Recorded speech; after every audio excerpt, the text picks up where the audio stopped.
हम्म,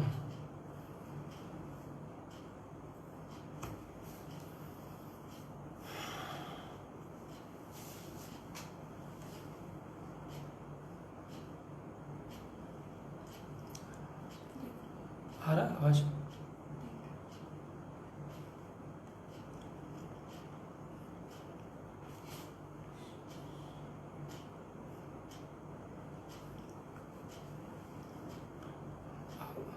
जा रही आवाज? ठीक है, बस तब ठीक, कोई बात नहीं, यहाँ कोई बात नहीं। रंजना आ गई, हाँ हाँ ठीक ठीक एकदम से। रंजना दिख रही है।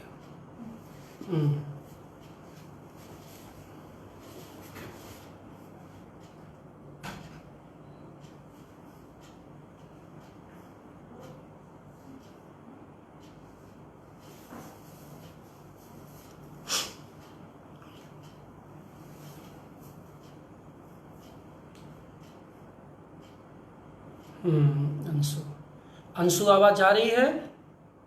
रंजना, अमरजीत,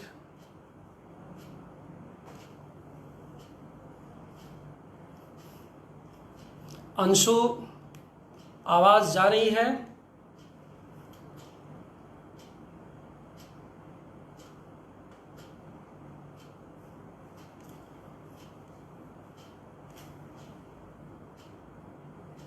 बहुत अच्छा, बहुत बढ़िया, बहुत बढ़िया, बहुत बढ़िया। रंजना भी दिख रही हैं, विंध्या चला गए हैं, ठीक ठीक।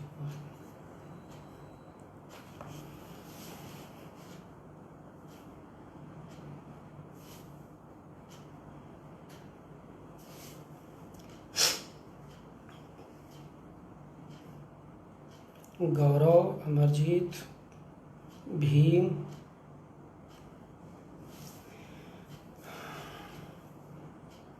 आस्था, ठीक।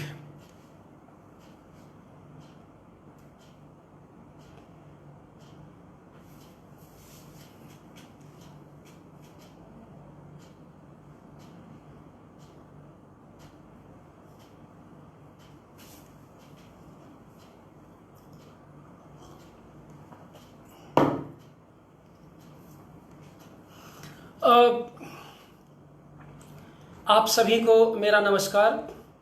और काफ़ी लोग जुड़ चुके हैं और मुझे लगता है कि अब मुझे अपना वक्तव्य आरंभ करना चाहिए। जैसा कि आप सब जानते हैं कि आज का जो यह कार्यक्रम है वो थोड़ा अलग है और आज के दिन ही हिंदी के अत्यंत प्रतिष्ठित कवि राजेश जोशी अपने 75वें वर्ष में प्रवेश किए हैं और कह सकते हैं कि यहाँ से उनकी हीरक जयंती शुरू हो रही है।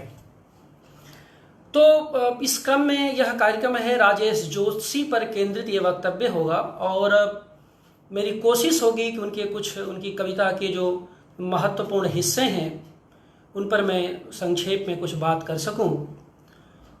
और इस अवसर को उपलब्ध करवाने के लिए मैं सबसे पहले चिंतन साहित्यिक और सांस्कृतिक संस्था के प्रति अपना आभार व्यक्त करता हूं कि उन्होंने यह अवसर दिया।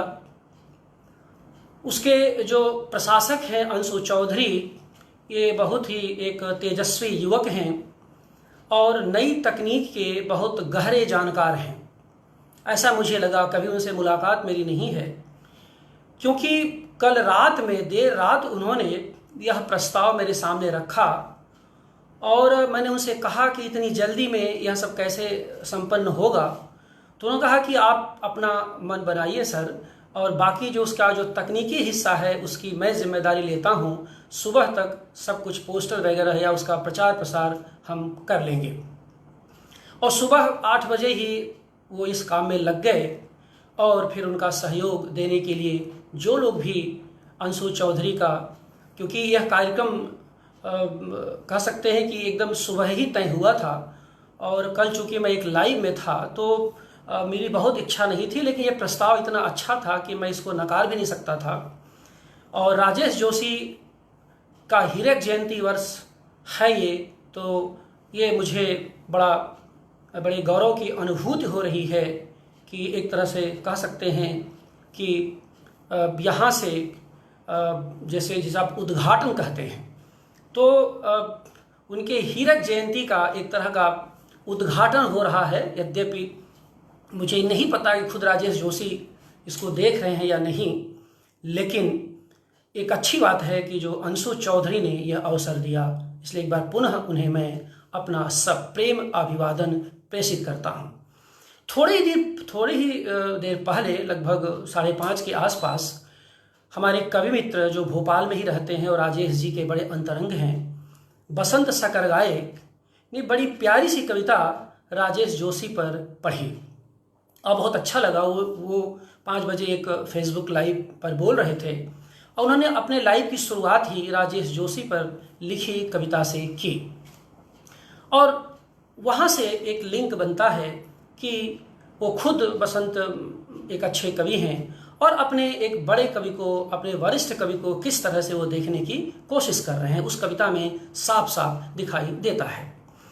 अब बहुत कुछ मैं जो डिटेल्स रखूँगा वो तो अलग ही चीज़ें हैं, खास करके प्रवृत्तियों पर मैं ज़्यादा फोकस करूँगा, क्योंकि बहुत उदाहरणों के चक्कर में मैं नहीं पढ़ूँगा। लेकिन आप सब जानते हैं कि राजेश जोशी ने जितना लिखा है और जितनी विधाओं में लिखा है, वह हम सबके लिए, हिंदी परिसर के लिए गर्व करने लायक स्थिति है।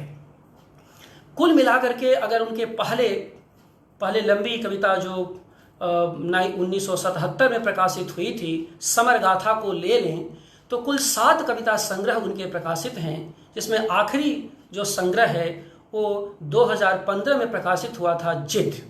लेकिन अगर समर गाथा को छोड़ दें तो कुल 6 संग्रह प्रकाशित हैं उनके, और जिसका मैंने कहा कि जो ताज़ा संग्रह है 2015 का वो जिद है। धूप घड़ी नाम से भी उनका एक संग्रह प्रकाशित है, लेकिन उसमें शुरू के जो 2 संग्रह हैं, एक दिन बोलेंगे पेड़ और मिट्टी का चेहरा, ये दोनों वहाँ पर संकलित किए गए हैं। तो इस तरह से देखिए तो प्रमुखतः उनके 6 कविता संग्रह हैं और समर गाथा को लेकर के 7 हो जाते हैं।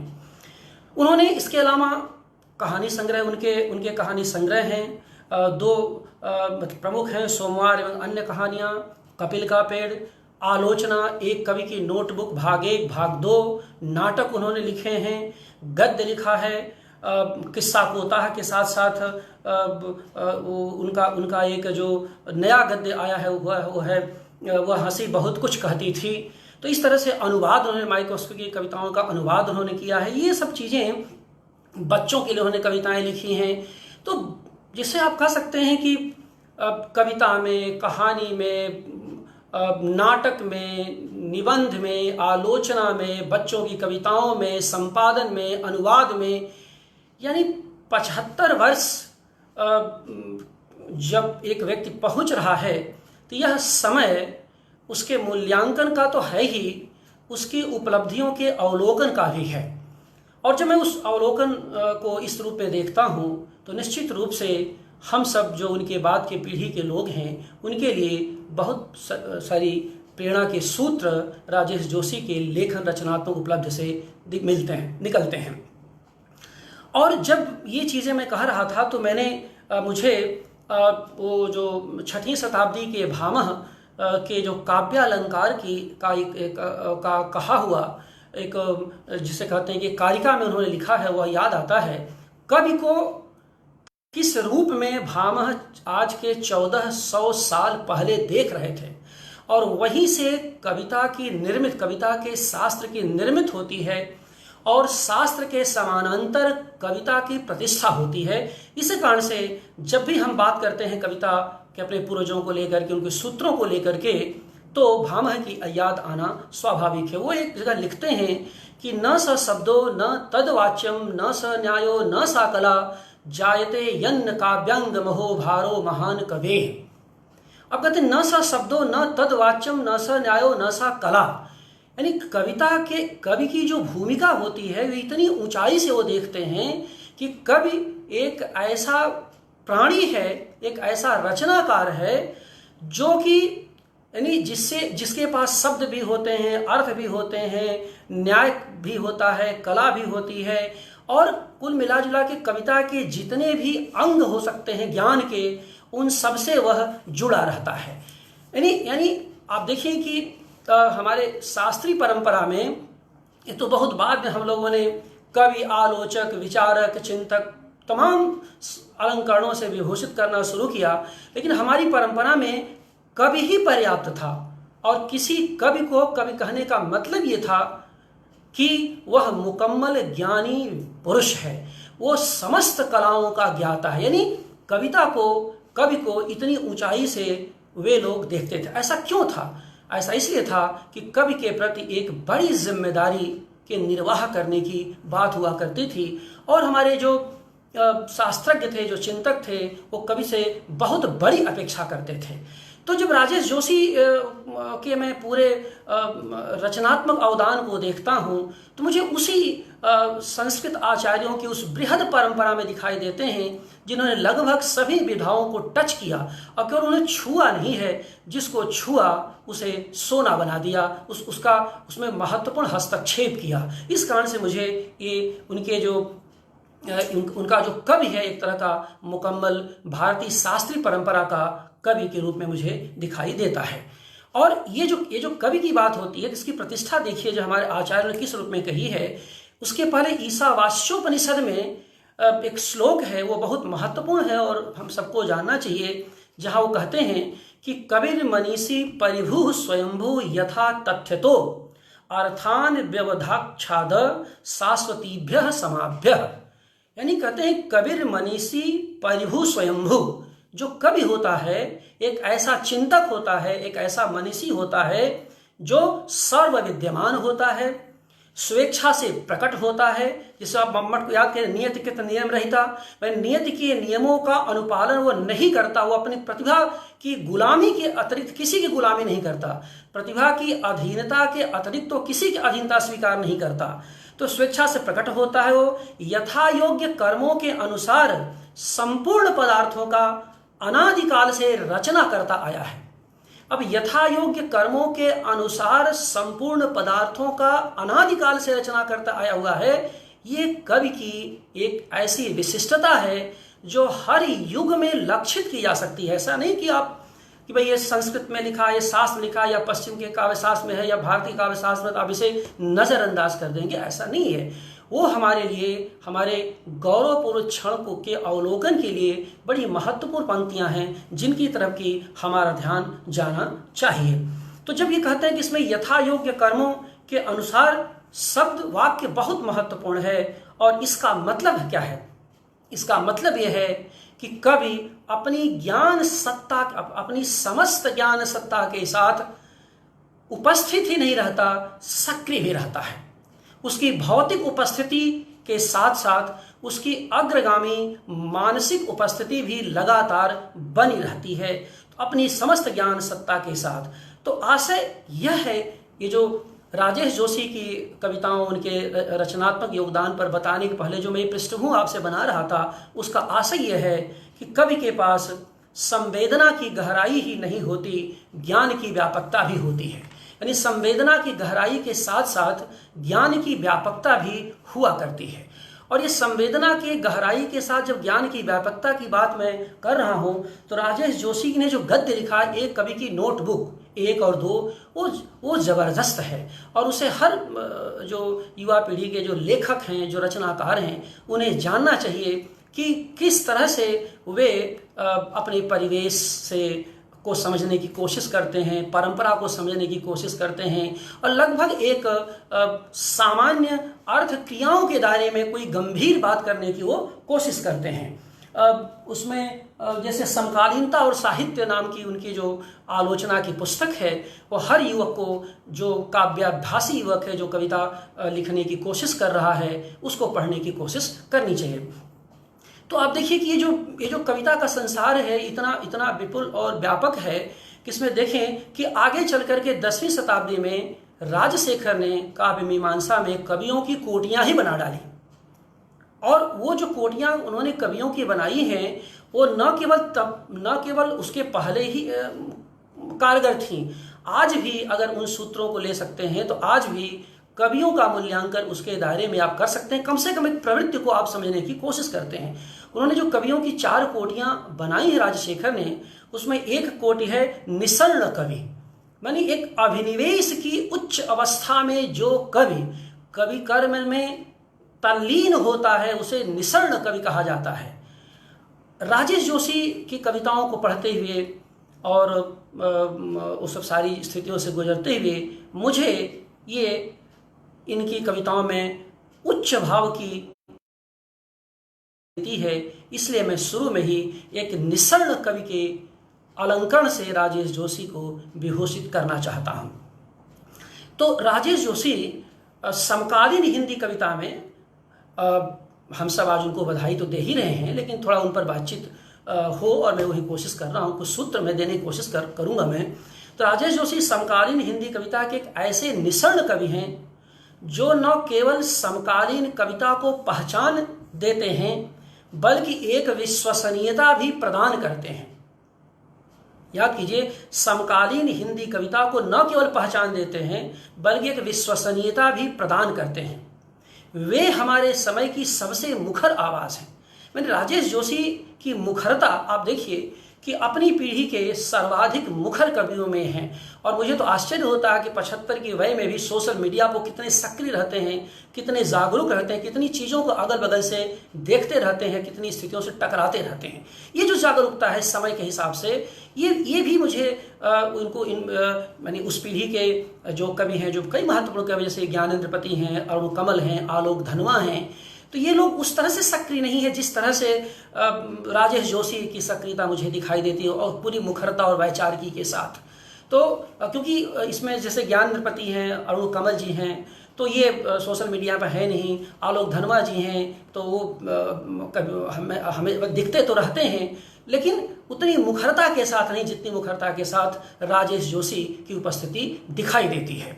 इसलिए मुझे बहुत ही इनकी जो पूरी पर्सनालिटी है बहुत अभिभूत करने वाली होती है। और चूंकि यहाँ पर बहुत विस्तार में जाने का समय नहीं रहेगा, नहीं तो इनके एक एक चीज़ों को मैं खोलता, और चूँकि बहुत शुरू के दिनों से जब मैं यानी 92-93 से जब कवि कर्म से जुड़ा तब से मैं इनको पढ़ रहा हूँ लगातार राजेश जोशी को, तो मैं जानता हूँ इनकी पूरे इस विकास की संपूर्ण यात्रा को मैंने देखा है उस प्रक्रिया में। तो ये जो मैं कह रहा था कि जो इस पूरे पृष्ठभूमि में जब राजशेखर की हम याद करते हैं तो आप देखेंगे कि उस स्थिति में ये जो मुखरता इनकी रहती है वह बहुत ही स्पष्ट होती है। और ये कवि की जो संपूर्ण जिम्मेदारी है एक तरह का उसका निर्वाह करते हुए कविता और विचार दोनों में अपनी उपस्थिति दर्ज करते हैं। यह जो मुखरता है जिस पर मैं बार बार जोर दे रहा हूँ, यह मुखरता उनकी कवि का प्राण तत्व है, ये कहना चाहता हूँ।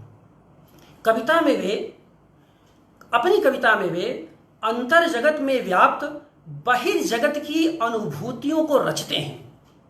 अपनी कविता में वे अंतर जगत में व्याप्त बहिर्जगत की अनुभूतियों को रचते हैं और कवि के रूप में एक सामाजिक मुक्ति के स्वप्न देखते हैं।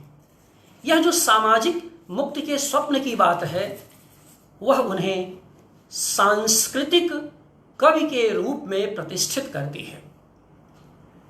वे इस रूप में वे कविता की दुनिया में, आज की समकालीन कविता की दुनिया में, जिस पर कि हम लोग अभी भी 70 के बाद की कविता को समकालीन ही कह रहे हैं, हालांकि मैंने उसके नामकरण का कुछ प्रयास किया है जिसके कुछ खुलासे हुए हैं, कुछ आने वाले दिनों में होंगे, लेकिन वो अलग मुद्दा है। उस पर तरह तरह से कोशिशें हो सकती हैं, सहमतियां असहमतियां हो सकती हैं, लेकिन कोशिश होनी चाहिए क्योंकि पिछले करीब करीब 50 साल की कविता को 70 के बाद कविता को जो हम समकालीन कहते हैं तो थोड़ी सी चिंता तो होती ही है। तो अपने तरीके से जो आज हम लोग लिख पढ़ रहे हैं कोई न कोई उसके लिए आधार तो बनाना ही चाहिए। तो मैं कह रहा था कि एक जो सांस्कृतिक पुरुष की जिस भूमिका में दिखाई देते हैं उनके लिए कवि कर्म केवल कविता लिखना मात्र नहीं है बल्कि एक तरह का सामाजिक कर्म भी है। उनके यहाँ राजेश जोशी की कविताओं में जीवन की अनूठी क्रियाओं का प्रवेश हुआ है और इन अनूठी क्रियाओं में झुकना जैसी क्रियाओं के माध्यम से वे नए अर्थ का उन्मेष करते हैं। अब जब झुकना नामक कविता में वो लिखते हैं कि ताकत और अधीनता की भाषा से बाहर भी होते हैं शब्दों व क्रियाओं के अर्थ। झुकता हूं जैसे घुटना हमेशा पेट की तरफ मुड़ता है। मैंने सामंत के आगे नहीं झुकते, लेकिन झुकते कैसे हैं? जैसे घुटना हमेशा पेट की तरफ मुड़ता है। और इसी की पंक्ति है, झुकता हूं जैसे शब्दों को पढ़ने के लिए आंखें झुकती हैं। तो झुकता हूं जैसे शब्दों को पढ़ने के लिए आंखें झुकती हैं, यह एक कवि का आधार वाक्य है। उसके पूरे व्यक्तित्व का, मैंने एक कविता में न केवल कवि कर्म दिखाई दे रहा है, कवि के समग्र मानस का भी पता चल रहा है।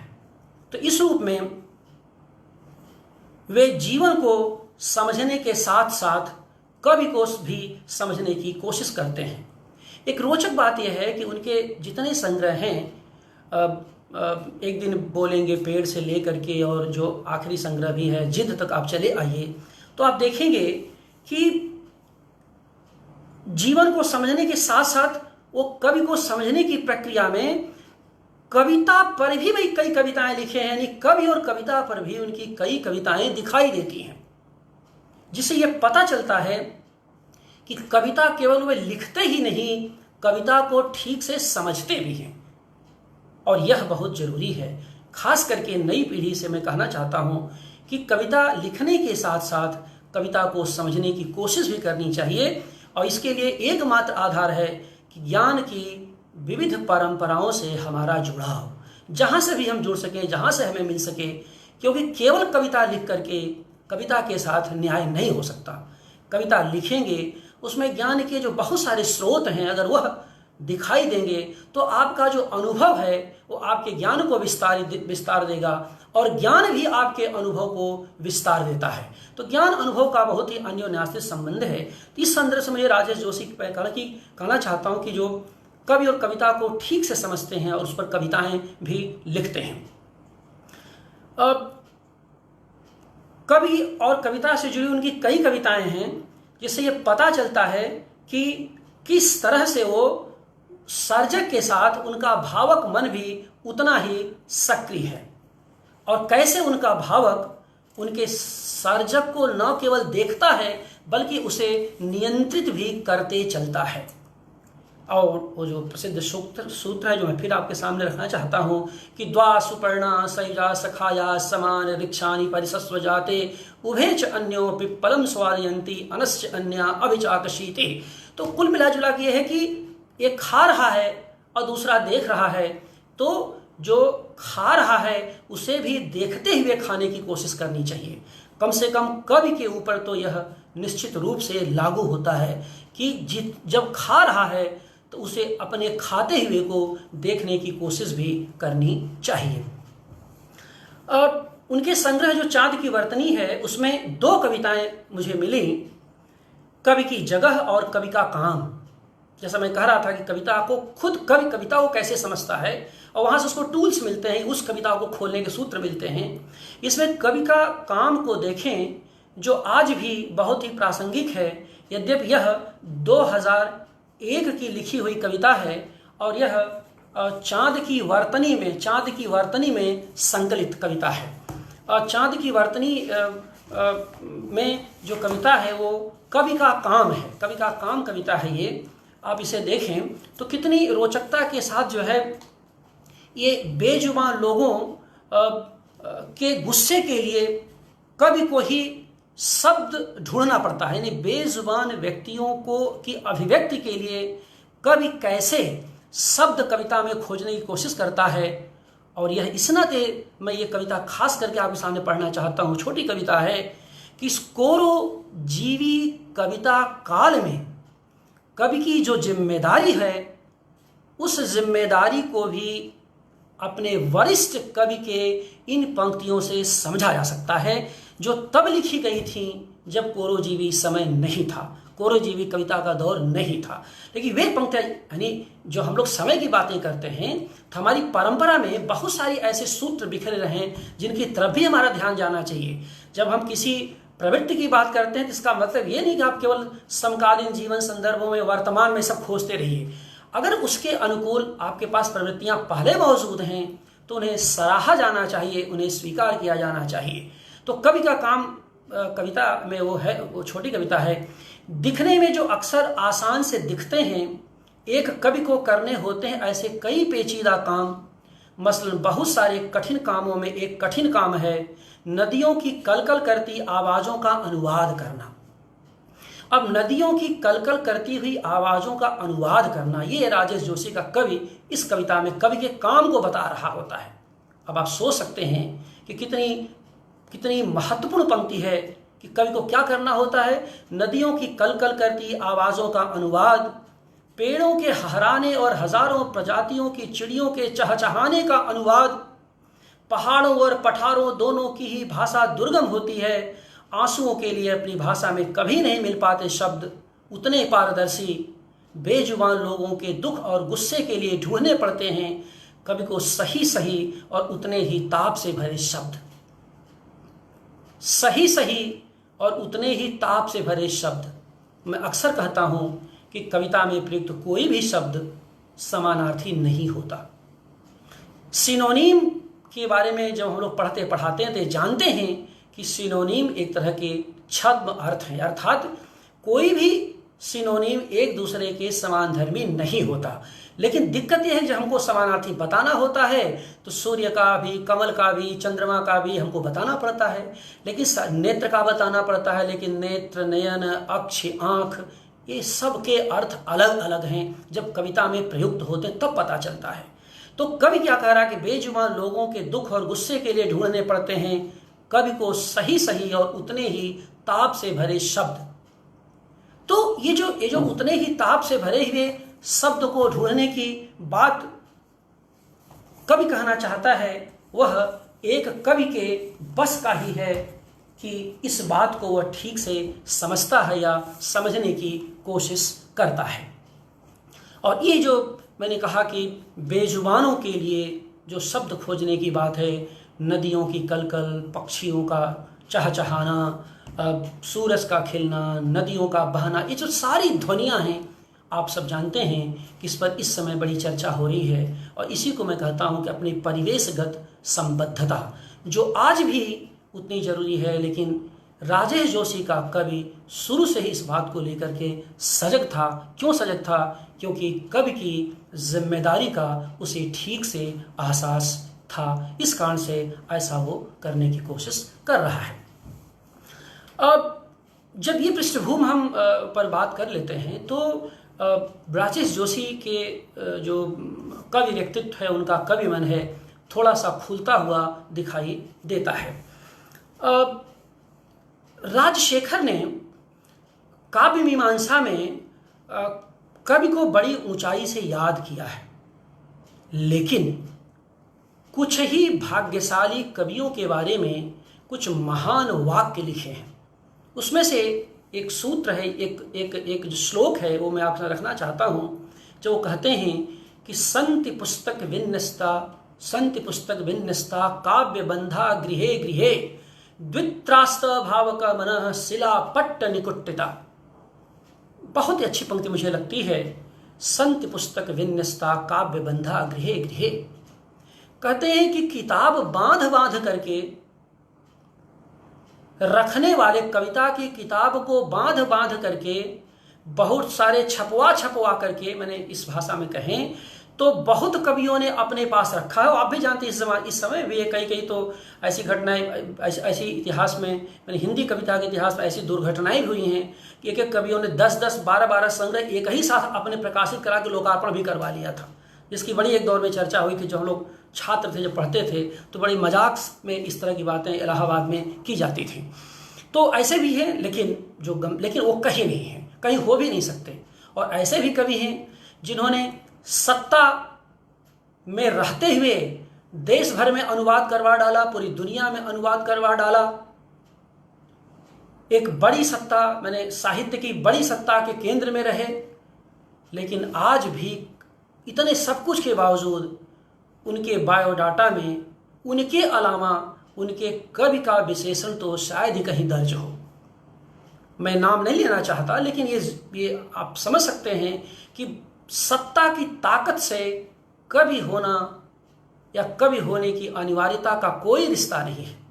इसमें अभी वर्तमान में 2020 में कुछ ऐसे उदाहरण हैं जो एक दौर में 5-5 साल तक सत्ता के केंद्र में रहे, सारा पुरस्कार सब कुछ नियंत्रित करते रहे, सारी दुनिया की भाषा में अनुवाद कराए, लेकिन हिंदी कवियों ने न तब स्वीकार किया था और न आज स्वीकार किया। यानी हिंदी परिसर आज भी उन्हें स्वीकार नहीं कर पा रहा है और कहीं चर्चा में नहीं है। तो इसका मतलब ये होता है कि संग्रहों से, सत्ता से उपकृत करने का कोई संबंध कविता से नहीं। अगर कविता में जीवंत प्राणधारा है, आवेग धर्मिता है, तो आप वैसे भी स्वीकार होंगे, और अगर नहीं है तो चाहे जितना छल छद्म कर लीजिए, कुछ नहीं होना है।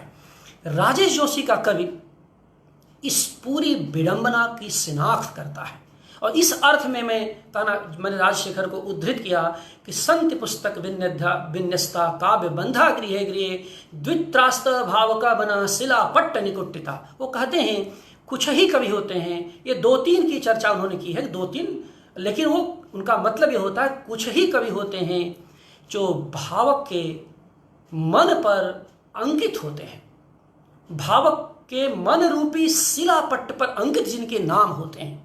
राजेश जोशी हमारे समय की वे आवाज़ हैं जो भावक के शिलापट्ट पर पूरी मजबूती से अंकित हैं, ये मैं कहना चाहता हूँ। और इस रूप में अगर आप देखेंगे तो वे अपनी सजगता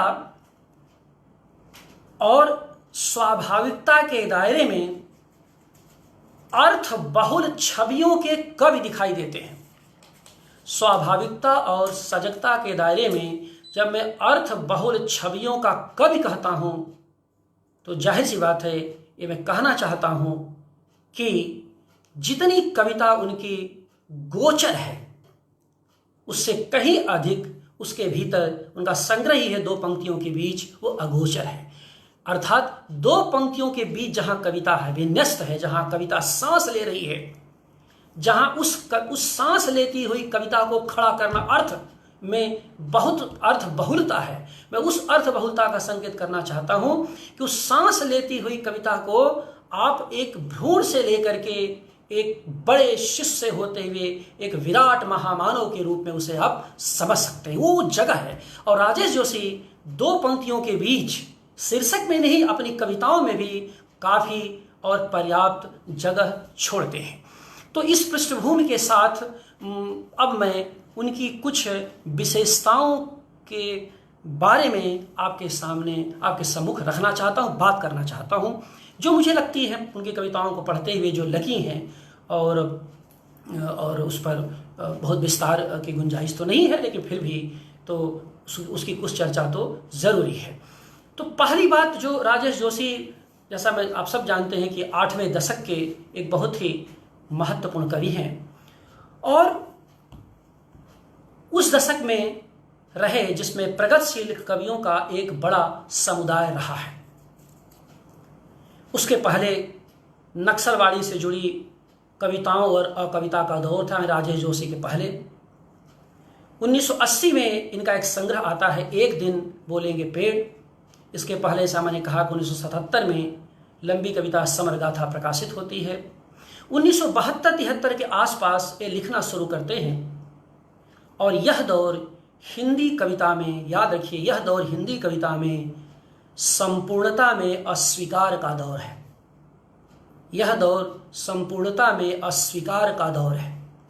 और जब यह अस्वीकार की बात मैं करता हूं तो इसके 3 दिशाएं हैं। यानी अस्वीकार की जो भंगिमा होती है वह 3 धाराओं में बट जाती है। लेकिन यह मैं आपको स्पष्ट करूं इसके पहले यह मैं बताना चाहता हूं कि इस दौर में, यानी 70 के दशक में, यानी 8वें दशक में हिंदी कविता पर मृत्युबोध का बहुत गहरा दबाव है। मुक्तिबोध 64 में दिवंगत हो जाते हैं, निराला 61 में दिवंगत होते हैं, वही समय 64 नेहरू जी के अवसान का समय है। ये सब स्थितियां तो अपनी जगह पर थी, लेकिन दो विराट पुरुष मुक्तिबोध और निराला मृत्यु होती है। हिंदी कविता तब तक नई कविता और नई कविता से अकविता की ओर मुड़ रही थी, जिसे हम लोग साठोत्तरी हिंदी कविता के दायरे में उस पर विस्तार से यहाँ बात करने का समय नहीं। लेकिन आप देखेंगे कि वो जो पृष्ठभूमि थी उसमें कहीं न कहीं वह एक जो रिक्तता का, यानी मृत्युबोध का मत एक रिक्तता कि मुक्तिबोध नहीं है, निराला नहीं है, एक बड़ा विराट शून्य प्रकट होता है, विकसित होता है। उस शून्य में के भीतर से जो कविता की प्रवृत्तियां बनती हुई दिखाई देती हैं, उसमें तीन प्रमुख प्रवृत्ति दिखाई देती हैं और तीनों में अस्वीकार की भावना है। पहला स्वर तीव्र अस्वीकार का था, जो निषेधात्मक होकर के अकविता में रूपांतरित हो गया। और अकविता जितना ही मुखर शुरू में दिखी और लगा कि बहुत क्रांति कर देगी, लेकिन अंततः वह अंतर्मुखी होकर के शिकार हो गई और उसका विकास रुक गया। सारे नारों के बावजूद कवि इतना चिल्लाने लगा कि कोई सुनने को तैयार ही नहीं था। इसे मैं अंतर्मुखता कहता हूं, जिसमें कि कविता संकट से अकविता संकट के कारण असमय काल कवलित हो गई। दूसरा अस्वीकार था राजनीतिक व्यवस्था के प्रति, तदयुगीन राजनीतिक व्यवस्था के प्रति, यानी 60s का जो दशक है, 60 और 70 के बीच की बात मैं कह रहा हूं। दूसरा अस्वीकार का समय था जो राजनीतिक व्यवस्था के विरोध में खड़ा हुआ और सत्ता का प्रतिपक्ष रचने लगा। यहां प्रतिपक्ष के नाम पर कई बार कोलाहल भी दर्ज हुआ। ये भी मैं कहना चाहता हूं कि अस्वीकार और प्रतिपक्ष के नाम पर कई बार कोलाहल भी दर्ज हुआ, और जो कि वर्तमान से ठीक टकरा कर वापस लौट रहा था। यानी प्रतिरोध था, अस्वीकार था, लेकिन उसकी दिक्कत ये थी कई जगह वो कोलाहल का शिकार हो गया, जो टकरा करके, जिसकी ध्वनियां टकरा करके खुद को ही सुनाई दे रही, खुद में समाहित हो जा रही थी। और इसका कारण ये था कि वह अपने निकटतम वर्तमान से, अपने निकट वर्तमान से बहुत गहरे संलग्न था, जो न अतीत की चिंता कर रहा था, न अपनी जड़ों की चिंता कर रहा था। तीखा स्वर जरूर था, लेकिन उसकी जो गूंज थी वो कई बार कोलाहलमय थी, और इसके प्रतिनिधि कवि रघुवीर सहाय थे। तीसरा जो अस्वीकार का स्वर था, जो अपने वर्तमान से वो भी बहुत असंतुष्ट था, लेकिन वह चुपचाप लोक संवेदनाओं की ओर मुड़ गया, जिसमें बुनियादी अर्थों में प्रगतिशील प्राणधारा विन्यस्त थी। और जब मुड़ा, तो जब मैं कहता हूं प्रगतिशील प्राणधारा विन्यस्त थी, तो यह इसके अपने जो पूर्वज कवि, यानी जो उस समय भी मौजूद थे, नागार्जुन थे, त्रिलोचन थे, केदारनाथ अग्रवाल थे, शमशेर थे, जो लोग, लेकिन खासकर नागार्जुन और त्रिलोचन, तो जो इनकी स्थिति थी, इससे कहीं न कहीं परंपरा में वो चीजें मौजूद थी।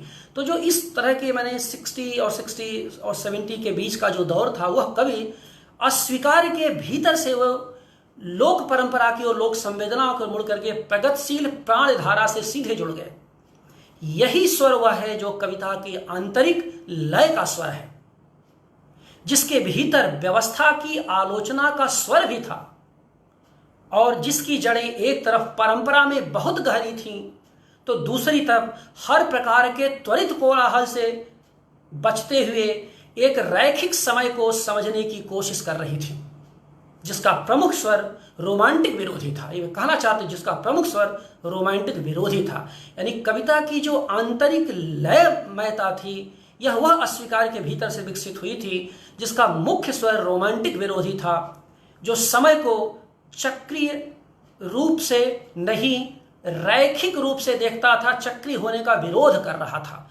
क्योंकि जहां समय का बोध चक्री हो जाता है, वहां पर आप समझिए कि रोमांटिक भावबोध होता है, बार बार मुड़ करके आप वही आते हैं। लेकिन अगर रैखिक चलते, लैटरल अगर समय का विकास आप समझते हैं, तो उस कविता वो जो भावबोध आधुनिक होता है और अनंत की यात्रा करता है। जितना आगे जाता है उतना ही पीछे अपनी जड़ों में धंसा रहता है। तो ये जो इसके जो यानी कविता की आंतरिक लय के जो प्रमुख स्वर थे 7वें दशक में, वो केदारनाथ सिंह थे। राजेश जोशी जब 8वें दशक में आते हैं, अरुण कमल आते हैं, तो इनमें वो जो केदार जी के आंतरिक लय का स्वर था, वो परंपरा से विरासत में इनको मिला था और इसी में अपने को खुद ये लोग दर्ज करते हैं और आगे के दिनों में इन लोगों का विकास भी इसी दिशा में होता है। कहना यह है कि राजेश जोशी हिंदी कविता की आंतरिक लय के भीतर उभर कर आने वाले समकालीन हिंदी कविता की प्रमुख आवाज हैं, जो अपने समय के दार्शनिक भावबोध और सामंतवादी ढांचे से सतत संघर्ष करते हैं। और आप देखेंगे कि जब उनके कई समकालीन कवि, कुछ समकालीन कवि शहर की द्वंद्वग्रस्त कविताएं लिख रहे थे, राजेश जोशी अपने समय में कस्बे से शहर में रूपांतरित होते समय की तनाव युक्त कविताएं लिख रहे थे। द्वंद्व युक्त नहीं, तनाव युक्त कविताएं लिख रहे थे। इसलिए राजेश जोशी की कविताओं को जो मैं समझ पाता हूं, वो कविताएं द्वंद्वग्रस्तता की कविताएं नहीं है, तनावग्रस्तता की कविताएं हैं। द्वंद्व कवि मानस का होता है, तनाव कवि समय का होता है, याद रखिए।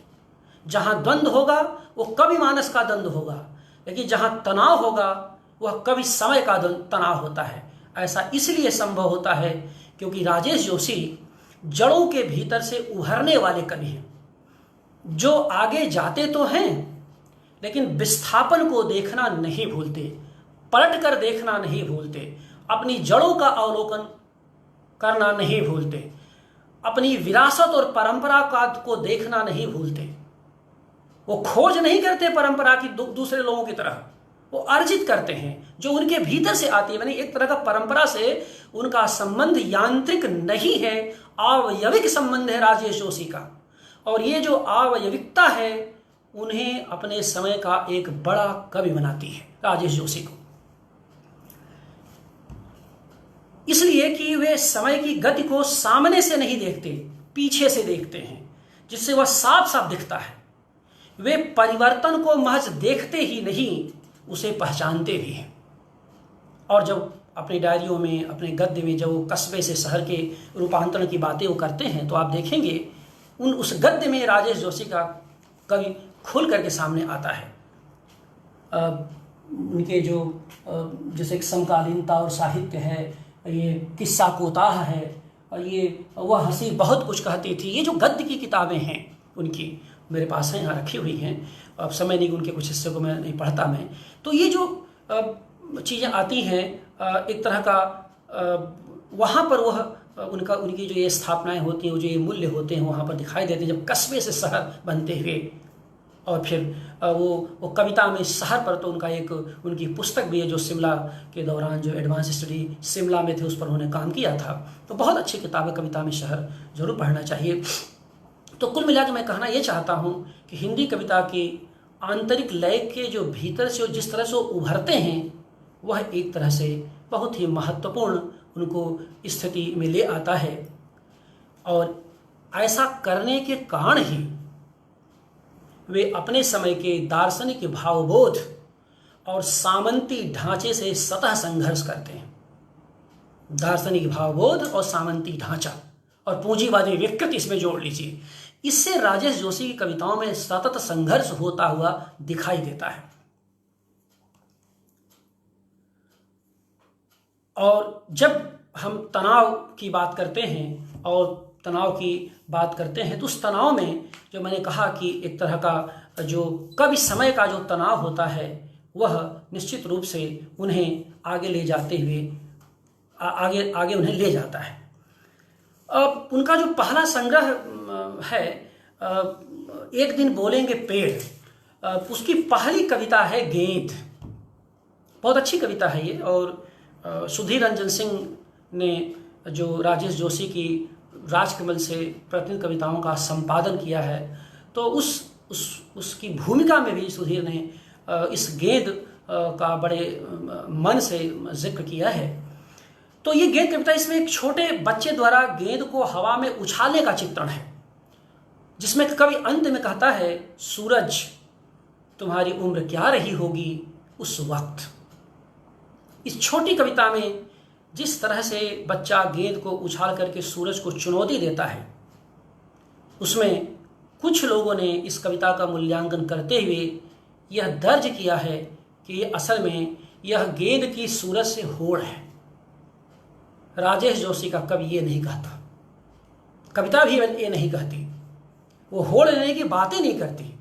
और एक बात और है कि होड़ लेने की भाषा से राजेश जोशी का कवि कई जगह अपने को बचाता भी है, क्योंकि सीधे होड़ ले लेगा तो अविश्वसनीय हो जाएगा। राजेश जोशी जहाँ संघर्ष करते हैं, जहाँ टकराते हैं, उनमें हमेशा संशय की बुनियाद विन्यस्त रहती है। ये देखने लायक बात है। अतिरेक में नहीं जाते, जबकि वह दौर 70 का दशक का दौर जो पृष्ठभूमि उनको मिली थी वो कई जगह अतिरेक की थी। लेकिन विचारों में चाहे जब जो भी बोला उन्होंने, कविता पढ़ते समय वह अतिरेक कहीं नजर नहीं आता। जब कविता पढ़ते हैं तो कविता में गजब का अनुशासन होता है, और जब भी बहुत क्रांति और परिवर्तन की बात वो करते हैं तो उसमें कहीं न कहीं एक संशय दिखाई देता है, और वो कविता को बहुत ताकत देता है, कविता को बहुत विश्वसनीय बनाता है। ये खास बात मैंने देखी उनकी कविताओं में। तो मैं कह रहा था यहाँ सूरज से गेंद की होड़ नहीं है जैसा कि लोग कहते हैं, बल्कि गेंद को उसकी गति और शक्ति के बोध के होने से है। यानी गेंद को उसकी गति और शक्ति का बोध कराना है। और यह जो गेंद का उछाल है, यह असल में कविता के बंध को स्पंद में बदल देना है। ये जो गेंद उछलती है, यह कविता अपने बंध को स्पंद से जोड़ देती है। और ये जो बात है, यही बनारस में वो आए थे, और 2002 के आसपास के विनय दुबे के साथ तब मेरी मुलाकात भी उनसे बनारस में हुई थी। हालांकि मैं तब बनारस में नहीं था, और सुबह बनारस पर उन्होंने कविता लिखी थी और बनारस को देखा था उन्होंने विनय दुबे के साथ। वो बहुत ही महत्वपूर्ण कवि विनय दुबे भी थे, अब नहीं है इस दुनिया में। उनके साथ उनके बहुत गहरे मित्र थे राजेश जोशी के, और कई प्रसंगों में विनय दुबे का उनकी कविताओं में गद्य में जिक्र भी आता है। तो ये जो मैं कह रहा था कि ये जो बंध का स्पंद में बदलना है, यह असल में इस सुबह बनारस नामक कविता में भी दिखाई देता है, जिसमें तालाब को नदी में बदलने की दिखाई देती है। वो बनारस को लेकर के बहुत मोहासक्त हैं, और उनको बार बार बनारस की याद आती है, इसकी गंगा की याद आती है, जाहिर सी बात किसी को भी आती है। और बनारस का जो सुबह बनारस है, ये तो जो जिसने भी देखा होगा बनारस की गंगा को, उसके घाटों के सौंदर्य को, वो खास के कार्तिक पूर्णिमा पर जब देव दीपावली का दृश्य होता है तो उससे अभिभूत हो। लेकिन कवि के लिए देव दीपावली नहीं, कवि के लिए घाटों पर भीड़ नहीं, उन भीड़ के, उन कोलाहल के बीच जो मध्यम पड़ता हुआ जनता का स्वर है, जो संवेदनहीनता का वातावरण है, कवि उसे दर्ज करने की कोशिश करता है। कहते हैं, उसी में कहते हैं कि तालाब को नदी में बदलने की जो जिद है। लगे हाथ उनका जो सबसे ताजा संग्रह है जिद, उसकी अंतिम कविता आप देख लीजिए, राजा भोज ने तालाब बांधा। इसमें भी वह उछलती हुई गेंद यहां कालिया भील में रूपांतरित हो जाती है, जिसके कारण दो पहाड़ियों के बीच राजा भोज का तालाब बन पाता है। और कविता, ये जो कविता होती है, एक कौतूहल से समाप्त होती है। यहां वे परिवर्तन के पहचान के कवि के रूप में हमारे सम्मुख प्रकट होते हैं, जो सूरज से लेकर राजा तक को विचलित करने की सामर्थ्य रखता है। तो जो सूरज से लेकर के राजा तक को विचलित करने की जो सामर्थ्य रखने वाला कवि है, वो हमारे बीच है। उसकी आज हीरक जयंती शुरू हो रही है, 75वें वर्ष में प्रवेश किया है। इस नाते हम लोग समूह में, समवेत स्वर में उसे ऐसे अपने प्यारे कवि को यहाँ पर बधाई देते हैं, और एक तरह का बधाई वक्तव्य ही इसे माना जाए। ये जो कोरोजीवी समय में जिस तरह से बधाई हम लोग दे रहे हैं, तो एक तरह का एक समवेत स्वर ही है। तो उसको उसी अर्थ में कि बधाई व्याख्यान इसे माना जाए, ये बधाई व्याख्यान है। दूसरी बात राजेश जोशी की जो विशेषता मुझे दिखाई देती है, वो उनकी पाठ निजता रही है। एक बात विचित्र लगती है कि राजेश जोशी को मैं जितना पढ़ा, जब पढ़ा, तो राजेश जोशी को पढ़ते ही हमेशा ये लगा, और मैं अक्सर अपने छात्रों से इसकी चर्चा भी करता रहा हूँ, और चूंकि छात्र जीवन से ही इनकी कविताओं को मैं पसंद करता रहा हूँ, तो जब मैं पाठ निजता कहता हूँ तो ऐसा लगता है कि इनकी कई कविताएं पढ़ते समय आपको ये लगेगा कि बहुत करीब से एक कविताएं उठा रहे हैं। रोज हम उस दृश्य को देख रहे होते हैं, लेकिन हमारी नजर नहीं गई, इस कवि की नजर कैसे पड़ गई। और यह मैं बतौर कवि ही नहीं कह रहा हूं, बतौर पाठक भी बहुतों को मैंने देखा और सुना कि वो यही कहते हैं राजेश जोशी के बारे में कि यार ये पढ़ते समय जो कविताएं नहीं लिखते, जो कविता के दूर तक पाठक नहीं, लेकिन जब उनको मैंने इनके कुछ कविताएं मैंने भेजी तो यही कहते हैं यार ये कवि बात तो मेरी कर रहा है। असल में ऐसा ही कवि अपने समाज में दीर्घजीवी होता है, जिसकी कविताएं पढ़ते समय यह एहसास करा दें, उसकी ध्वनियाँ, उसकी गूंजें, उसके बुलबुले उसकी कविता में जो उठ रहे हैं, वो लगे कि भाई ये हमारा गांव बोल रहा है, हमारा देश बोल रहा है, हमारा मोहल्ला बोल रहा है, हमारा देश बोल रहा है, हमारा विश्व बोल रहा है, हमारा भूगोल बोल रहा है, कुल मिला के हमारा भूगोल बोल रहा है। क्योंकि भौगोलिक निजता के बगैर कोई भी कवि पाठ निजता की कविताएं लिख ही नहीं सकता।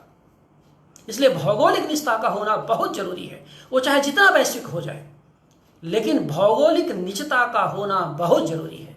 और राजेश जोशी के यहाँ ये जो भौगोलिक निजता ही पाठ निजता में रूपांतरित होती दिखाई देती है, मैं ये कहना चाहता हूं। और ऐसा कवि संस्कृत का हिस्सा, देखिए कवि बहुत अच्छे होते हैं, कविताएं बड़ी मूल्यवान होती हैं, बहुत लिखी जाती हैं, लेकिन जिस कवि की कविता संस्कृत का हिस्सा होकर, जैसे कि बच्चे काम पर जा रहे हैं सुबह सुबह, मैंने ऐसी जो कविताएं, झुकना जैसी कविताएं हैं, तो मैंने ये सब, तो जिस कवि की कविता संस्कृत का हिस्सा बन जाती है वही जनता के बीच चली जाती है। तो ये इसकी प्रक्रिया ऐसा नहीं कि आज आपने लिखा कल चली जाएगी, इसकी प्रक्रिया लंबी होती है। मुक्तिबोध को जाते जाते इतने वर्ष लगे, निराला को जाते जाते इतने वर्ष लगे, स्वयं तुलसीदास को जाते जाते कितने साल लगे। ऐसा नहीं था कि तुलसीदास ने रामचरितमानस 1575 में लिख दिया तो उसी के 50 साल बाद वो अमर हो गए और रामचरितमानस पढ़ा जा, नहीं। रामचरितमानस पढ़ा भी जाता था तो ये गुटके के रूप में, धार्मिक ग्रंथ ही के रूप में पढ़ा जाता था, जब तक कि साहित्यिक वैचारिक ग्रंथ के रूप में उसे मान्यता नहीं दी गई। वो मान्यता देने वाले कोई और नहीं था। कई विद्वान, बनारस के विद्वान ने लिखा, जिसमें आचार्य रामचंद्र शुक्ल प्रमुख हैं। रामचंद्र शुक्ल, मैं बार बार कहता हूं कि रामचंद्र शुक्ल का कोई योगदान ना आप मानिए, कोई न माने, लेकिन एक योगदान मेरे लिए बहुत महान है कि उन्होंने रामचरितमानस को धार्मिक पाठ से मुक्त करके साहित्यिक पाठ में रूपांतरित करने की कोशिश की और सफल रहे। वहां से साहित्य शुरू होता है रामचरितमानस का, जब हम लोग अर्थ का विस्तार देते हैं, अर्थ के गौरव से जुड़ने की कोशिश करते हैं। तो खैर, तो ये कह रहा था, जो पाठ की निजता राजेश जोशी कविताओं में मुझे बहुत मूल्यवान रूप से दर्ज होती हुई दिखाई देती है। इस क्रम में अगर आप देखें तो मैं उसके शिल्प के बारे में सोचता हूँ कि ये कैसे हुआ। तो ये अजीब लगा मुझे, एक शब्द इस्तेमाल करना चाहता हूँ, मेरे भोजपुरी का शब्द है अचकचाहट। मैंने अचकचाहट भरी ताजगी की कविताएं मैं कहना चाहता हूँ। मेरे राजेश जोशी कविताएं अचकचाहट भरी ताजगी की कविताएं हैं। यही उन्हें 8वें दशक के कवियों के बीच और बहुत सारी शोरगुल करती कविताओं के बीच अलग करता है। उनकी काफी कविताओं में ऐसा लगता है कि कविता सरल ढंग से आगे बढ़ रही है और अचानक एक दृश्य हमारे सामने उपस्थित होता है और हम बंध जाते हैं, उसके व्यामोह में फंस जाते हैं। यहां आकर कविता खुल जाती है। कविता यही खुलती है जहां आप बंध जाते हैं, जहां आप ठिठक जाते हैं, जहां अचकचा जाते हैं। और यह खुलना असल में किसी नए संदर्भ का देना है, जहां अचकचाते हैं, जहां ठहर जाते हैं, जहां रुक जाते हैं। ये रंगों का ठहरना नहीं है, यह गंध का विस्तार होना है। जब घ्राण के माध्यम से कविता आपकी चेतना को प्रभावित कर देती है, यहां आकर कविता खुल जाती है, नए संदर्भ को दे देती है। और यही राजेश जोशी कविताओं के कथा रस का प्रमुख आधार भी है, और यही उनकी कविताओं को आख्यान मूलक बनाता है।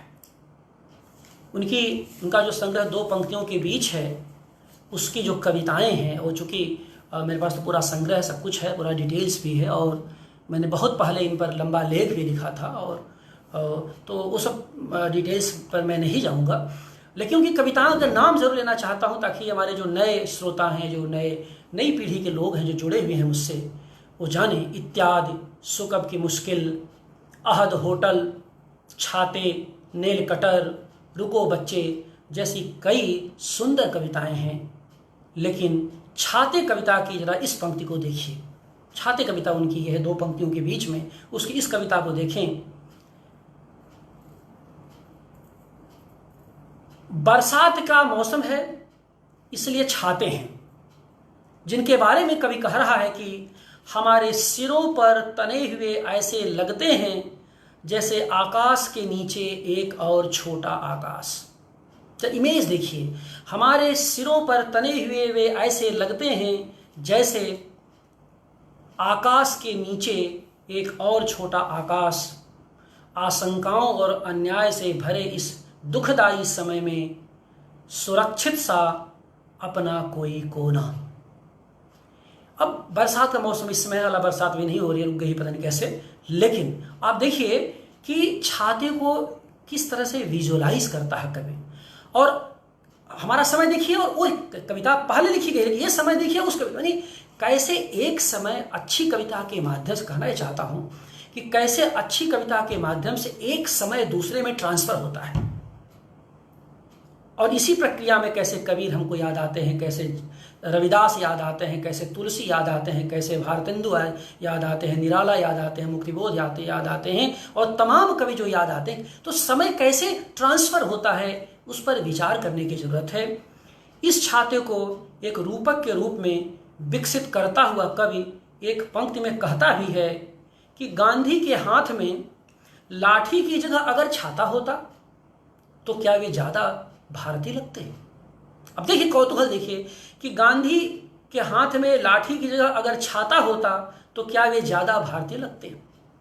एक कौतूहल है छाते के पक्ष में, जबकि ये बात सब जानते हैं भाई, हम लोग जो भोजपुरी भाषी है इस बात को जानते हैं कि भोजपुरी और लाठी का अन्योन्याश्रित संबंध है।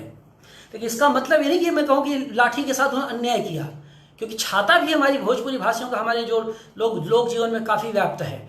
कभी जो है लाठी की जगह, गांधी के लाठी की जगह छाते को इमेज करता है एक तरह का, तो वो एक जो इमेज आता है कि आकाश के नीचे एक छोटा और आकाश, तो वो उसकी अपेक्षाएं बड़ी हो जाती हैं, उसकी खूबसूरती बड़ी हो जाती है। और तब देखें कि कभी कभी जो कहते हैं कि इसी में कि इस कविता की पंक्ति है कि कभी कभी हमारे छाते छूट जाते हैं किसी यात्रा में, बाजार में या कहीं और, छूट जाता है, छूटता चला जाता है जैसे बहुत कुछ उम्र के साथ। छूट जाता है बहुत कुछ अपना, अपने से बाहर ही, कहाँ पता नहीं। अब ये पंक्ति इसी छाते की अंतिम पंक्ति है, छूट जाता है बहुत कुछ अपना, अपने से बाहर ही, कहाँ कहीं पता नहीं। अपने से बाहर कहाँ शब्द है, कहाँ पता नहीं। अब सवाल आप देखिए कि अपने से बाहर छूट जाता है कि पता नहीं में कविता जो है मुक्त हो जाती है। वह निष्कर्ष मूलकता से का नका को नकार देती है, खुल जाती है, और पाठक अपना विवेक सम्मत उसका मूल्यांकन करने के लिए स्वतंत्र होता है। खोजिए उस छाते को, अनंत विस्तार तक ले जाइए। ये कविता का शिल्प है कि जिस तरह से अचकचाना, रुक जाना और अचानक से एक कौंध के दायरे पूरी कविता पता नहीं कहाँ, वो पूरी कविता एक तरह से खुल जाती है। तो कहना चाहता हूँ कि यहाँ आखिरी पंक्ति में जो कौतूहल कवि ने व्यक्त किया है वह शानदार है। कविता यहाँ नए संदर्भ का उद्घाटन करती हुई दिखाई देती है। तो ये इस क्रम में अगर हम एक और विशेषता की तरफ आपका ध्यान आकृष्ट करना चाहते हैं, जो मुझे लगती है कि राजेश जोशी की जो तीसरी महत्वपूर्ण विशेषता है वो है उनके कविता के भीतर विन्यस्त कथात्मक स्पंदन। उनकी कई कविताएं मुझे कथात्मक स्पंदन की कविताएं लगती हैं। उनकी कविता लोक कथा के धरातल जैसी नाटकीयता और कौतूहल के साथ आगे बढ़ती है, जहां रुचि बनी भी रहती है और रुचि का परिष्कार भी होता रहता है। याद रखिए, इनकी कविताओं की कथात्मक स्पंदन कविताएं जब मैं कहता हूं तो इसका मतलब सिर्फ इतना है कि यहाँ रुचि बनी भी रहती कविता में और उसकी पूरी प्रक्रिया में रुचि का परिष्कार भी होता रहता है। अर्थात राजेश जोशी कविताएं रुचि बनाए रखने की ही नहीं, रुचि के परिष्कार की भी कविताएं हैं। यूं कथा के इस तत्व को आजमाने वाले बहुत कवि हैं, तब से लेकर के आज तक। समकालीन कविता में जो राजेश जोशी से लेकर के और 2010 के बाद की जो पीढ़ी आई, बल्कि अब तो 2000 कोरोजीवी पीढ़ी भी आ गई है जो 2020 में ही अनलॉक हुई है। तो इस तरह से आप देखेंगे कि लगभग 5 पीढ़ियां सक्रिय हैं इस समय। राजेश जोशी से लेकर के जो 20-22 साल के जो कवि लिख पढ़ रहे हैं, उन तक पूरी पीढ़ी 5 पीढ़ी एक साथ सक्रिय है। तो इसमें कई ऐसे कवि हैं जो कथा तत्व को आजमाते भी हैं, लेकिन उसके भीतर स्पंद का तत्व कई के भीतर जहां है वहां कोई बात नहीं, लेकिन कई के भीतर इस कथात्मक स्पंद का तत्व कम रहता है या तो गायब रहता है। और स्पंद का मतलब मैं कहना चाहता हूं खुद को एक दूसरे भाव में स्थिर कर देना, जो ऊर्ध्वमुखी है और पहले से बेहतर हो। यानी खुद को एक दूसरे भाव में स्थिर कर देना, जिसकी शर्तें यह है कि वह ऊर्ध्वमुखी हो और पहले से बेहतर हो, यानी अग्रगामी हो, ऐसा नहीं कि पश्चगामी हो। यहां जड़ता से मुक्ति तो मिलती ही है, मन को भी तोष मिलता है। आप वही नहीं रहते जो कविता के पढ़ने के पहले जैसा थे। और इसी कथा तत्व के भीतर कहीं राजेश जोशी कविताओं का क्षय बोध भी दिखाई देता है, जो उनके रुचि परिष्कार का संस्कार बनाता है। और दोनों ही तत्व यहाँ पर बहुत ही प्रमुख हैं। इस क्रम में चौथी और आखिरी विशेषता के बारे में मैं बात करके अब 10 से 15 मिनट में अपनी बात समाप्त करूँगा। तो उनकी जो मुझे अंतिम यानी चौथी विशेषता नज़र आती है, जो मैं आपसे रखना चाहता हूँ, वो ये है कि राजेश जोशी भाषा के भीतर क्रियाओं के कवि हैं। इसी कारण वे उनके भीतर का जातीय बोध, उनकी कविताओं के भीतर का जो जातीय बोध होता है वो बहुत ही मुझे आकृष्ट करता है, बहुत ही मुझे अच्छा लगता है। क्योंकि जहां क्रियाएं होंगी, आसपास की अनिवार्य हलचलें भी होंगी और परिवेश का एक लोक वृत्त भी होगा, जहां एक लगातार स्पंदनशील जीवन भी दिखाई देगा। ये जो क्रियाएं हैं, जो मैं क्रियाएं कह रहा हूं, ये जो क्रियाएं हैं, जो क्रिया के तत्व हैं, वो इन्हें न केवल अपनी परंपरा से जोड़ते हैं, बल्कि परंपरा भी उन्हें सहज उपलब्ध हो जाती है। यानी जैसा मैंने कहा, खोजने नहीं जाते तमाम अधीर कवियों की तरह, वो परंपरा उनके पास आती, क्योंकि उसके भीतर मैंने कहा वो पूरी तरह से एक तरह का आवयविक उनका डेवलपमेंट होता है, ऑर्गेनिक होल की तरह उनकी पूरी कविता विकसित होती है। इसलिए उनकी जो परंपरा की चिंताएं हैं वह वो स्वतः उनके पास आती हैं, उसके लिए वो कोई प्रयास नहीं करते।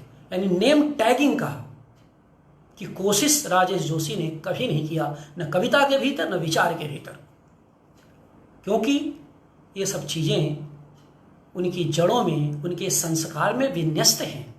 उन्हें पता है कि जिस कवि के अतीत की कोई परंपरा नहीं होगी, उसका कोई भविष्य भी नहीं होगा। ये उन्हें पता है। और मैं इसको कहना चाहता हूं कि जिस कवि की जड़ें परंपरा में धंसी नहीं होती, उसकी शाखाएं तो फूटती ही नहीं, वह बहुत दीर्घजीवी भी नहीं हो पाता। ये बात मैं कहना चाहता हूं। तो इस क्रम में यह मैं कहना चाहता हूं कि जब क्रियाओं की बातें होती हैं, तो एक बात और है कि वाक्यों को कविता कैसे बनाया जाए, ये कोई राजेश जोशी की वाक्य संरचना से में को समझने की कोशिश करे तो पता चलेगा। बहुत सारे उदाहरण मेरे पास हैं और बहुत सारे कि वाक्य कैसे कविता में रूपांतरित होते हैं, वाक्य कविता बनते हैं। वाक्यम रसात्मकम काव्यम कहने वाले विश्वनाथ कविराज 14वीं शताब्दी में थे। यानी यह जो है वाक्य भी कविता होते हैं, शब्द तो कविता होते ही थे। यह 600 साल पहले हमारी परंपरा है और वो संस्कृत शास्त्र की वह परंपरा है जिससे हिंदी आज भी सीख रही है, उसे अलग नहीं है, आप उसे काट नहीं सकते। संस्कृत के जो काव्य शास्त्रीय चिंतन है, जो संवादी चिंतन है, उसे सीखना चाहिए। उससे बहुत कुछ सीखने को मिलता है, उसे संवाद की शैली मिलती है, उसे पता चलता है कि एक आचार्य दूसरे आचार्य को कैसे महान मानता है, फिर भी उसका विरोध करता है और कहता है कि आचार्य आपसे जो छूट गया था मैं इसमें जोड़ना चाहता हूं। वो इस भाषा में बोलता है और यह भी कि अपने समय की चुनौतियों को कोई भी उस समय का कवि या काव्य शास्त्री कैसे दर्ज करता है। कैसे 6वीं शताब्दी में शास्त्र के समकक्ष भामह ने कविता को पूरी ताकत से प्रस्तुत किया। अभिनव गुप्त में 9वीं शताब्दी में योग के समकक्ष कविता को बैठाया। 17वीं शताब्दी में पंडितदास जगन्नाथ ने विज्ञान के समक्ष कविता के ज्ञान को रूपांतरित किया। जब रमणीयार्थ प्रतिपादक शब्द काव्यम कहते हैं तो वो पूरी परंपरा वही से आचार्य शुक्ल और विश्वनाथ प्रसाद मिश्र, केशव प्रसाद मिश्र जैसे चिंतक आते हैं हमारे बीच, जहां से सीखते हैं और उन्हीं को तरह तरह से हम लोग आज तक व्याख्यायित कर रहे हैं, क्योंकि हमारी विरासत है वो। तो मैं कह रहा था कि उस वाक्य की संरचना, लेकिन कविता बनती कैसे है, उसमें आकांक्षा, योग्यता और आसक्ति 3 तत्व होते हैं। इन पर डिटेल्स में मुझे जाने का अवसर नहीं है, लेकिन राजेश जोशी कविताओं में जहां वाक्य की संरचना दिखाई देती है वहां पर ये 3 तत्व मौजूद दिखाई देते हैं। संक्षेप में इसका मतलब यह है, आकांक्षा का मतलब अर्थ से होता है, योग्यता का मतलब पारस्परिक संबंध से होता है और आसक्ति का मतलब भाव व बोध के अविच्छिन्न प्रवाह से होता है। और इस दायरे में देखेंगे तो 19-20 करके कहीं कुछ ज्यादा कहीं कुछ कम होगा, लेकिन ऐसे बनती है। इसलिए जबरिया वाक्य को कविता में राजेश जोशी रूपांतरित नहीं करते, वो कविता को कविता बने रह देना चाहते हैं। छंद पर उनके मतलब जो आज छंद का डिबेट हो रहा है, छंद पर उनकी पुस्तक समकालीनता और एक उनकी आलोचना किताब में दर्ज है। छंद पर उन्होंने भूमिका में ही लिखा है। और ठीक है कि इस डिबेट से अलग था कि छंद की जिसको मैं बार बार कहता हूं कि छंद का पुनर्जन्म छंद की वापसी से नहीं होना है। छंद का पुनर्जन्म, जो बार बार इस बात को कहता हूं, छंद का पुनर्जन्म छंद की वापसी से नहीं होना है, छंद में परिवर्तन से होना है।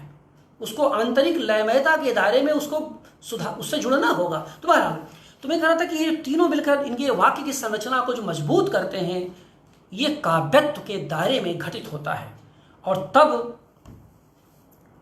इनकी कविता में रस भी होता है, जिसे हम रमणीय ज्ञानात्मकता के रूप में संबोधित करना चाहते हैं।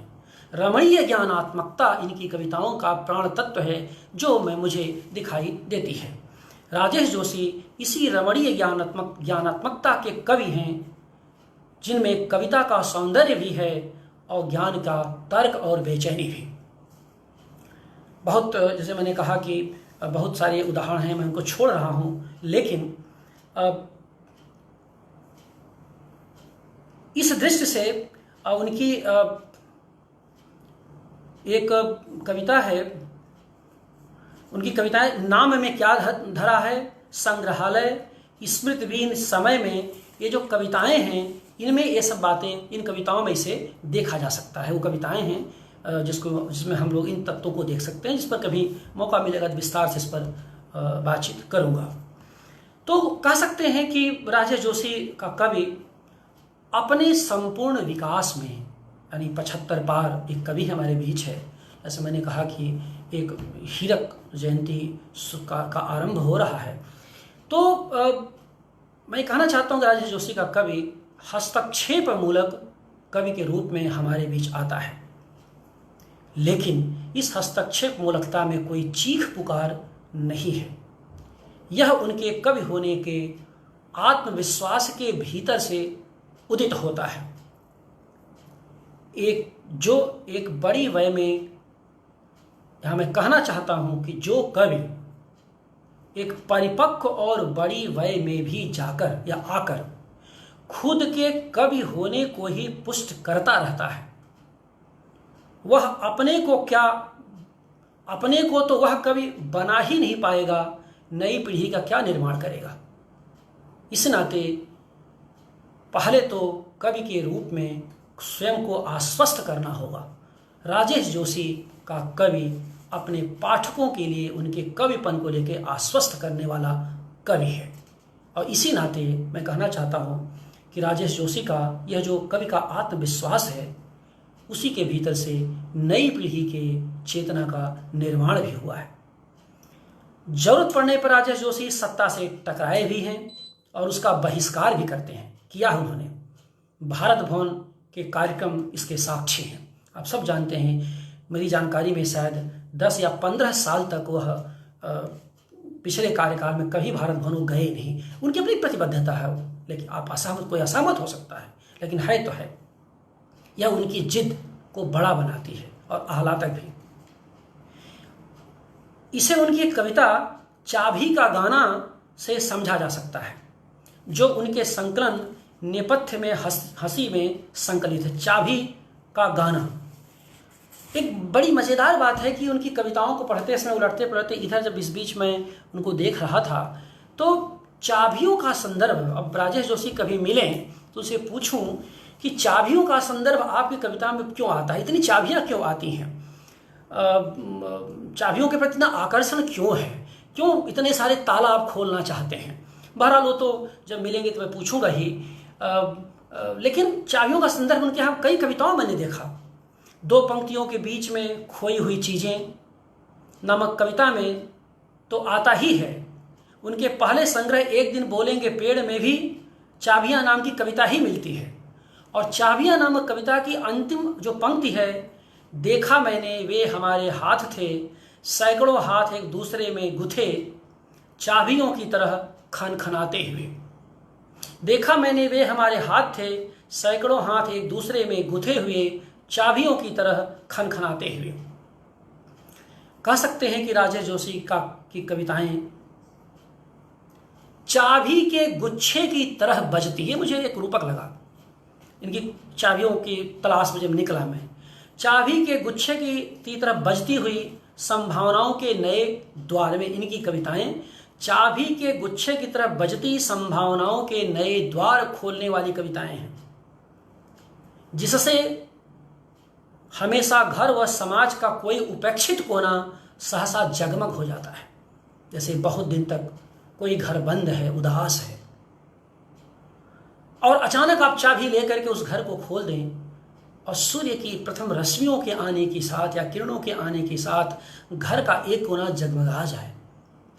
तो राजेश जोशी की जो चाबियों को समझते हुए मुझे ऐसा लगता है वे चाबियां हैं, कवि की शब्द रूपी वे चाबियां हैं, जो जैसे ही लगती हैं बंद ताले में, व्यवस्था के सभ्यता के बंद ताले में जैसे ही लगती हैं, उसका कोई न कोई कोना उद्दीप्त हो जाता है। उसके अंधेरे के खिलाफ वो कोई न कोना उजाले का संघर्ष करता है। तो ये कवि की ये जो कवि मानसिकता की जो बनावट है, उसको समझने के लिए ये जो मुझे तत्व है, मुझे ये जो रास्ता मुझे कुछ ज़्यादा ही काव्यात्मक दिखाई देता है। आलोचना से ज़्यादा ये ज़्यादा काव्यात्मक है। तो कह सकते हैं इस तरह से जो है कि इन्हीं सब कारणों से इनकी कविताएं व्यवस्था को ठेंगा दिखाती हैं और जनता के पक्ष में अपनी आवाज़ को बुलंद करती हैं।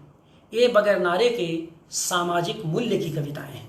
इन नारों में, इनकी कविताओं में सामाजिक मूल्य किसी नारे के रूप में नहीं आता, बल्कि वो उसके भीतर से ही विकसित होता है और इसी से वो एक वैकल्पिक, अपनी कविता के भीतर एक वैकल्पिक दुनिया का निर्माण करते हैं। और कोई भी अच्छा कवि, कोई भी अच्छा लेखक अपने समय का वह एक वैकल्पिक दुनिया का निर्माण ही करता है। हर कवि, यानी जो भी आज लिख रहे हैं, पहले लिख रहे हैं, सब ने, आप जितने अपभ्रंश से, मतलब जितने हमारी विरासत के कवि हैं, सब ने एक अपने समय में एक वैकल्पिक दुनिया का निर्माण करने की कोशिश की। जो दुनिया दी गई दुनिया है, उससे उन्होंने सदा ही असंतोष प्रकट किया है। कवि की कई विशेषताओं में बुनियादी विशेषता यह भी होती है कि प्रदत्त व्यवस्था से वो लगातार असंतोष प्रकट करता है। मैं बार बार कहता हूँ कि कवि कविता की संसद का स्थायी प्रतिपक्ष होता है। तो कवि अगर कविता की संसद का स्थायी प्रतिपक्ष नहीं है, तब तो हाथ में सत्ता का लेकर के बाजा बजाता है, क्या फर्क पड़ता है, फिर कौन पढ़ने जा रहा है। क्योंकि वो तो सत्ता से का प्रतिरोध, संघर्ष, वैकल्पिक दुनिया का निर्माण, यानी ये जो संघर्ष, प्रतिरोध, टकराव की हम लोग बातें करते हैं, ये सब अवान्तर चीजें हैं। असल बात ये होती है कि इसकी बुनियाद में वैकल्पिक जीवन के निर्माण की संकल्पनाएं होती हैं, और इसी के कारण से वह अपना स्पेस बनाता है, अपनी जगह बनाता है व्यवस्था में, और देखता है कि जो अदृश्य है, जिसे व्यवस्था नहीं देख पाई। इसी आखिर आज जो कोरोजीवी कविताओं का दौर है, जो हम लोग लिख पढ़ रहे हैं, क्या कर रहे हैं, यही तो कर रहे हैं कि जो सत्ता की नज़र से ओझल हो रहा है, उसमें हजारों कविताएं और कहानियां, सैकड़ों कहानियां लिखी जाएंगी, कई उपन्यास आएंगे, आना ही चाहिए, बार बार हम कहते हैं आना खूब आए। उनके भीतर हो सकता है अगर उनका 10% भी इतिहास में दर्ज हो सका, मैं उस 100% की बात ही नहीं कर रहा हूं, 50 की, 10% भी दर्ज हो सका। आज प्लेग महामारी पर आखिरकार कामू क्यों प्रासंगिक है, क्यों बार उनकी याद आती है। ऐसा नहीं कि और कुछ नहीं लिखा गया रहा होगा, लेकिन है तो है, ताकत है। अब डॉक्टर रियो का जैसा वो चित्रण करते हैं, वो कवि के लिए एक पक्ष बनता है कि हर कवि को डॉक्टर रियो की भूमिका में होना चाहिए। और तो ये सब जो मैसेज, संदेश, हमारी विरासत है, ये सब। तो खैर अंत में, अब यकीनन अंत में बस 5 मिनट और आप हमें समय दें, 5 मिनट के में हम अपनी बात समाप्त करेंगे। तो उनकी एक कविता में स्मृति विहीन समय में, एक कविता है स्मृति विहीन समय में, जो मुझे लगता है कि बहुत मौजू है, और वो भी महामारी के भीतर लिखी गई कविता है। अभी कल ही मैंने एक व्याख्यान कंचनजंगा फेसबुक पर दिया था, महामारी में कविता। तब तक मेरा ध्यान इस कविता पर नहीं था, लेकिन आज उलटते पुलटते जब इस कार्यक्रम के निमित्त मैं कुछ अपने को तैयार कर रहा था, तो मुझे ये लगा, और ये महामारी के भीतर, मेरे प्लेग के भीतर लिखी गई कविता है, इसलिए मैं ज़रूर आज इसी कविता से मैं इसको समाप्त करूंगा, अपने इस व्याख्यान को समाप्त करूंगा। तो स्मृति विहीन समय में जो उनका जो जिद नामक संग्रह है, ये उनका अंतिम संग्रह है, और उसकी अंतिम कविता है। हाँ, ये अंतिम कविता ही है ये, सॉरी शायद ये अंतिम नहीं है ये, 1 मिनट, ये है तो इसी संग्रह में देखता हूँ। हाँ, मिल गया, इसी संग्रह में है, स्मृति विहीन समय में। तो ये प्लेग के महामारी के बहाने जो स्मृतियों का विध्वंस होता है, उसकी कविता है ये। कैसे ये कह सकते हैं कि स्मृतियों के पुनर्वास की कविता है ये।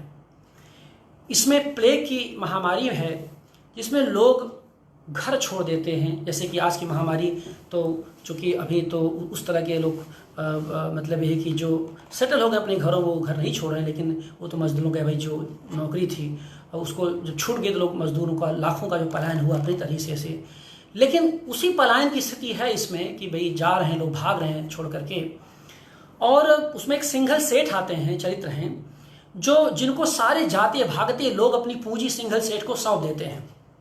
लेकिन जब वो लोग लौटते हैं, तब तक यह सेठ पागल हो चुका होता है, लालच से भी और अपने अकेलेपन से। ध्यान रखिए, ये केवल नहीं है कि भाई लालच से कि भाई हमें संपत्ति नहीं देनी होगी। ये भी एक बात आ सकती है कि जो सिंगल सेठ वो पागल इसलिए हो जाता है कि लोग आगे मांगते हैं, तो वो कहता है, वो कहे कि भाई मैं तो पागल हो गया, मैंने वो ऐसा व्यवहार करे कोई मंगवे न करे। एक तो ये स्थिति हो सकती है, लेकिन वो तो अपनी जगह पर है। लेकिन कविता पढ़ते समय ऐसा लगता है कि वह लालच से भी पागल हुआ और अपने अकेलेपन से ज्यादा पगलाया। यानी कल्पना करिए कि आज इस कोरोजीवी काल में मोहल्ले के नहीं, एक शहर में, जहाँ पर कि मान लीजिए कि 1 लाख की आबादी है, उसकी बहुसंख्यक आबादी किसी सेठ को अपनी सारी संपत्ति दे करके चली जाए, और फिर महामारी के उतरने के बाद, आरोहण के बाद वो लौटे और उस सेठ से कहे कि भाई हमारी संपत्ति दे दो, और इसमें मान लीजिए साल 6 महीने गुजर जाएं, तो सेठ के पास संपत्ति तो रहेगी, अरबों की संपत्ति इकट्ठा कर लेगा। वो बनारस शहर जहां से मैं बोल रहा हूं, उसका मालिक ही बन सकता है वो। लेकिन वो उस अकेलेपन में जिएगा कैसे? वो संपत्ति लेके करेगा क्या? तो जाहिर सी बात है कि संपत्ति से ज्यादा वो अकेलेपन से पागल होगा, और महामारी अकेलेपन से ज्यादा पागल करती है। इसी नाते जो कवि का अकेलापन होता है वह हमेशा सार्वजनिक होता चला जाता है। इसी नाते मैं बार बार कहता हूं कि कवि अपने निज की सार्वजनिक अनुभवों के अभिव्यक्त करता है, इसी नाते वह किसी भी उसकी कविताएं किसी भी कोरोना की वैक्सीन से कमजोर नहीं है। और जैसा मैंने कल ही कहा कि आयरलैंड का प्रधानमंत्री तो बाकायदे सीमा सेनी की कविता को कोट ही कर रहा था, जिसमें बार बार एक तरह का प्रबोधन मूलक कविताओं को उद्धृत कर रहे थे। कल ही मैंने इसकी चर्चा की थी, और मैं बार बार कहता हूं कि उनको super spreader of pandemic poetry कहा जाता है वेस्ट में।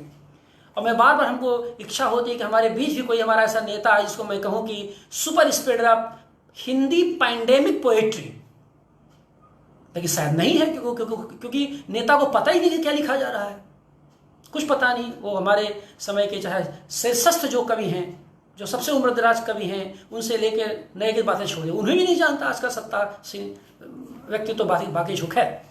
तो मेरी ये आकांक्षा एक तरह का यूटोपिया ही बनी रह जाएगी कि कोई नेता कहे कि भाई कविता जो हिंदी कविता ये ऐसा समझ में super spreader of Hindi pandemic poetry, ये शब्द मुझे बहुत अच्छा लगता है।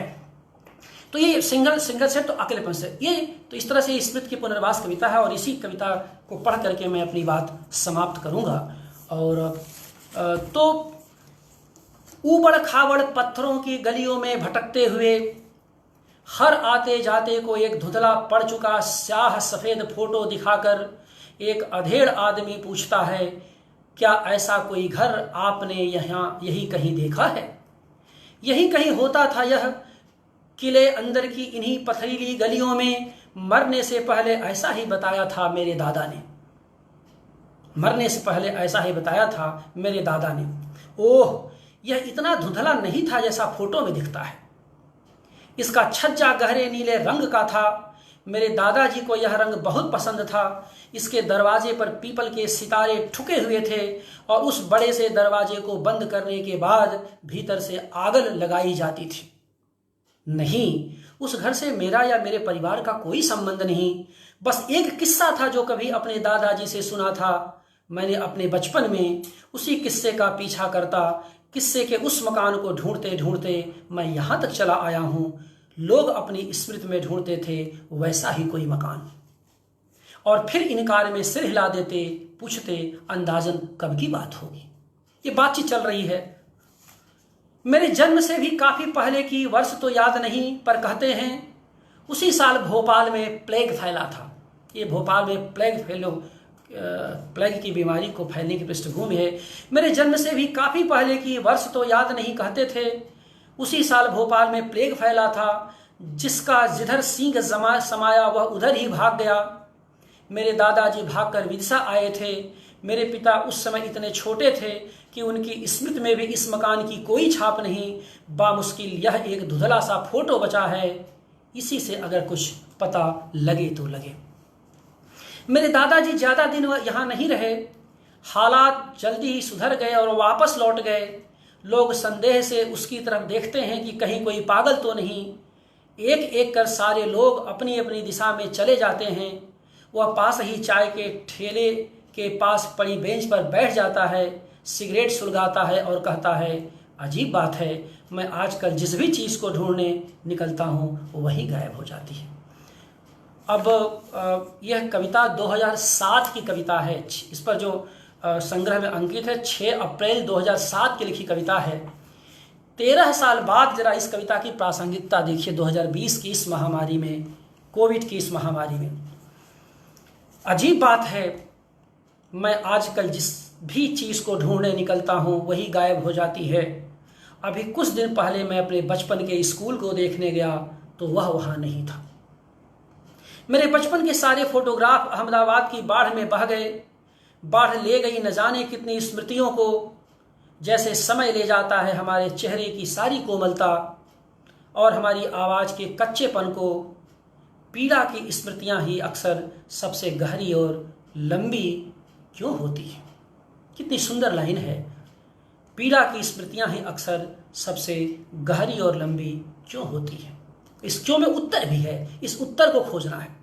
हालांकि सबसे तकलीफ देह घटनाओं की स्मृति एक दिन एक मज़ेदार किस्सा बन जाती है। स्मृतियाँ जैसे जैसे धुंधली पड़ने लगती हैं, लड़ने की ताकत छीजने लगती है।